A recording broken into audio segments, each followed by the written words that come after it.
রাতারাতি পরিবর্তন হয়ে এখন হয়েছে প্রথম সংবিধান আমার শেষ সংবিধান, জীবন সংবিধান আমার মরণ সংবিধান।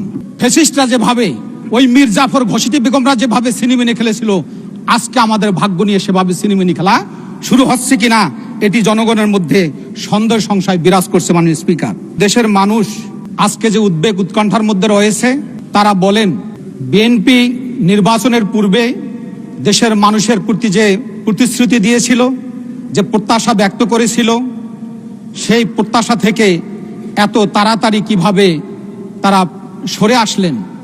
যদি জিজ্ঞেস করা হয় তখন তারা বলেন যে আমরা তো খুব আশান্বিত ছিলাম, আমরা খুবই খুশি ছিলাম যে বিএনপি বলেছিল সবার আগে বাংলাদেশ। কিন্তু এখন দেখা যাচ্ছে যে বাংলাদেশ ব্যাংকের গভর্নর থেকে শুরু করে বিশ্ববিদ্যালয়ের ভাইস চ্যান্সেলর থেকে শুরু করে এমনকি আমার এলাকা তো আমি দেখেছি পেট্রোল পাম্পে তেল নিতে গেলে বিএনপির নেতাকর্মীদেরকে সবার আগে দেওয়া হয়। তাহলে এখন জনগণ বলতেছে যে সবার আগে বাংলাদেশ না সবার আগে বিএনপির নেতাকর্মীরা।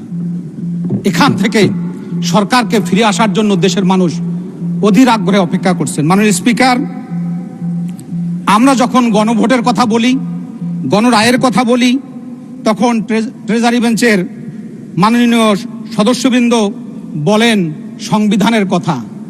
এদেশের মানুষ যখন বলেন যে বাংলাদেশ জাতীয়তাবাদী দলের দীর্ঘদিনের যে দলীয় সঙ্গীত প্রথম বাংলাদেশ আমার শেষ বাংলাদেশ, সেটি রাতারাতি পরিবর্তন হয়ে এখন হয়েছে প্রথম সংবিধান আমার শেষ সংবিধান, জীবন সংবিধান আমার মরণ সংবিধান।